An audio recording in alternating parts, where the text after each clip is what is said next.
Hello बच्चों, आज हम पढ़ते हैं वाष्पदाब में आपेक्षित अवनमन। शब्द आता अवनमन।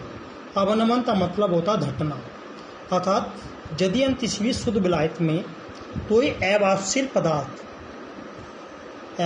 पदार्थ तो मिक्स कर दिया जाए, तो मिक्स करने के बाद जो विलयन बनता है, हम तो देखते हैं कि जो विलयन का जो वाष्पदाब आता है वो विलायक वाष्पदाब से कम आता है।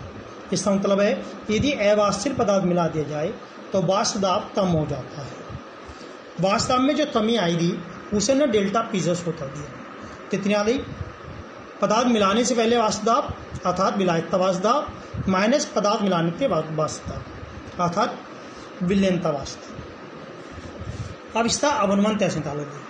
वाष्पदाब में आपसे अवनमन करने के लिए क्या करते हैं, जो दाब में कमी आएगी उसे हम शुद्ध विलायक वाष्पदाब से डिवाइड कर देते हैं, अर्थात पीजो मतलब शुद्ध विलायक वाष्पदाब माइनस विलयनता वाष्पदाब डिवाइड बाई शुद्ध विलायक वाष्पदाब। इसलिए एक मशहूर साइंटिस्ट हुए जिनका नाम था राउल्ट। उन्होंने वाष्पदाब का अध्ययन किया। एक नियम है जिसे राउल्ट नियम भी कहते हैं। राउल्ट नियम ये कहता है कि जो आपेक्षित अवनमन होता वाष्पदाब में उसका मान विलय के मोल प्रवाह से बराबर प्रदान किया। वाष्पदाब में जो आपेक्षित अवनमन है वो विलय के मोल प्रवाह से बराबर होता है। तो देखिए, वाष्पदाब में आपेक्षिक अवनमन बराबर विलय का मोल प्रवाह। वाष्पदाब में आपेक्षिक अवनमन क्या? P0 माइनस PS बट्टे P0। मोल प्रवाह पीछे न पड़ा है, विलय के मोल बट्टे टोटल मोल। अब देखिए, मोल बराबर होता है मात्रा बट्टे अणुभार अर्थात विलय की मात्रा बट्टे विलय का अणुभार। इस बार विलायक के मोल बराबर विलायक की मात्रा बट्टे विलायक का अणुभार। इन दोनों वैल्यू को यदि हम यहाँ रख दें तो हमारी ये वैल्यू आ जाएगी स्मॉल डब्ल्यू बट्टे स्मॉल एम, स्मॉल डब्ल्यू बट्टे small M plus capital W बट्टे कैपिटल एम। अब यदि तीसरी सवाल में स्मॉल एन बहुत कम है और एन बहुत ज़्यादा है, अर्थात विलय कम है और विलायक बहुत ज़्यादा है, तो ऐसी स्थिति में स्मॉल एन का मान छोड़ देते हैं। जब स्मॉल एन छोड़ दो दे तो ये हो जाता है स्मॉल एन बट्टे कैपिटल एन। स्मॉल एन की मात्रा रख देते हैं स्मॉल डब्ल्यू बट्टे स्मॉल एम कैपिटल डब्ल्यू बट्टे कैपिटल एम, अर्थात P0 माइनस PS बट्टे P0 बराबर होता है स्मॉल डब्ल्यू बट्टे स्मॉल एम कैपिटल एम बट्टे कैपिटल डब्ल्यू। इस पर आधारित देती है तो सवाल देती है।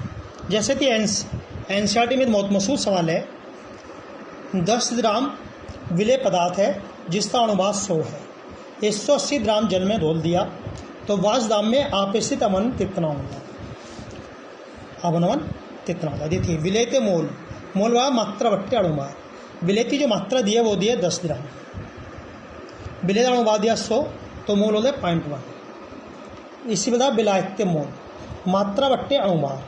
विलायक की जो मात्रा है वो दी है 180 और विलायक शुद्ध जल है तो जल का अणुभार है 10 18, तो 180 तो 18 से डिवाइड कर दो तो 10 आ गया। देखिए, परिभाषा में राउल्ट नियम के अनुसार आपेक्षिक अवनमन मोल प्रवाह के बराबर होता है। तो मोल प्रवाह निकालने के लिए स्मॉल एन बट्टे N plus capital N. Small N की वैल्यू 0.1 10.01 दोनों जोड़ो दे तो 10.1 आएगा, पॉइंट से पॉइंट काट दो 1 बट्टे 101 या 0.009 आ जाएगा।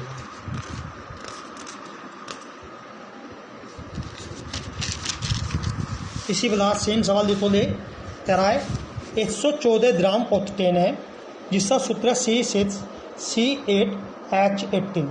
तो अवाष्पशील पदार्थ जिसका अणुभार 40 है कितनी मात्रा धोली जाए कि वाष्पदाब 80% कम हो जाए?